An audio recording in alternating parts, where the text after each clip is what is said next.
ഒരു വീട് പണിയുമ്പോൾ നമ്മൾ ഈ ഇൻറ്റീരിയേഴ്സ് ഒക്കെ ചെയ്യുമ്പോൾ ശ്രദ്ധിക്കാതെ പോകുന്ന ചെറിയ കുറച്ച് കാര്യങ്ങളുണ്ട്. നമ്മൾ മനസ്സിൽ കണ്ട് ആഗ്രഹിച്ച് ഇഷ്ടപ്പെട്ട നമ്മുടെ ഒരു സ്വപ്ന ഭവനത്തിൻ്റെ 3D ഡിസൈനൊക്കെ ചെയ്ത് അതിൻ്റെ ഇൻറ്റീരിയേഴ്സിൻ്റെ 3D ഒക്കെ ചെയ്തതിന് ശേഷം അത് പണിത് വരുമ്പോൾ നമ്മൾ ഉദ്ദേശിച്ചതിനേക്കാളും വളരെ വ്യത്യസ്തമായിട്ട് അതിൻ്റെ മുഖച്ഛായ തന്നെ മാറുന്ന രീതിയിലുള്ള ഔട്ട്പുട്ടുകൾ വരുന്ന അവസരങ്ങളുണ്ട്. പലപ്പോഴും ഇത് സംഭവിക്കാനുള്ള കാരണം ഈ നമ്മൾ ചെയ്ത് വെച്ച ഒരു 3D ഡിസൈൻ നോക്കി ഇതിൻ്റെ സെലക്ഷൻ ചെയ്യുന്നത് ഒന്നുകിൽ ക്ലയൻറ്റ് അല്ലെങ്കിൽ ഇതിൻ്റെ കോൺട്രാക്ടേഴ്സ് ആയിരിക്കും.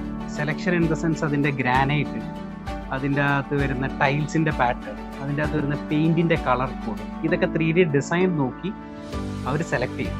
പലപ്പോഴും ഇത് തെറ്റിപ്പോകും. അതാണ് ഇതിൻ്റെ ഒരു അടിസ്ഥാന കാരണം. അതുകൂടാതെ ഡിസൈനെ ബാധിക്കുന്ന രീതിയിലുള്ള ഇലക്ട്രിക്കൽ ആൻഡ് പ്ലംബിംഗ് പോയിന്റ്സ് ഉണ്ട്. TV യൂണിറ്റ്സ്, വാഷ് യൂണിറ്റ് തുടങ്ങിയ യൂണിറ്റുകളിൽ വരുന്ന ഇലക്ട്രിക്കൽ പ്ലംബിംഗ് പോയിന്റ്സ്, അതിൻ്റെ പൊസിഷൻസ് ഈ ഡിസൈനെ വലിയ രീതിയിൽ ബാധിക്കും. ഇതിനൊരു പരിഹാരം എന്ന് വെച്ചാൽ നമ്മൾ കൺസ്ട്രക്ഷൻ ചെയ്ത് തുടങ്ങുന്ന ആ ഒരു സ്റ്റേജിൽ തന്നെ, ഇനിഷ്യൽ സ്റ്റേജിൽ തന്നെ ഒരു പ്രൊഫഷണൽ ഗ്രൂപ്പ് ഓഫ് ഇൻറ്റീരിയർ ഡിസൈനേഴ്സിൻ്റെ നിർദ്ദേശങ്ങൾ ഇനിഷ്യൽ സ്റ്റേജിൽ തന്നെ ടേക്ക് ഓവർ ചെയ്യും. ഈ ഇൻപുട്സ് എല്ലാം വളരെ തുടക്കത്തിൽ തന്നെ കിട്ടിക്കഴിഞ്ഞാൽ കോൺട്രാക്ടർക്കും ക്ലയൻറ്റിനും വളരെ സ്മൂത്ത് ആയിട്ട് ഈ പ്രോസസ്സിലൂടെ കടന്നു പോകും. അങ്ങനെ നിങ്ങൾക്ക് ഈ ഒരു ആശങ്ക ഒഴിവാക്കാവുന്നതാണ്.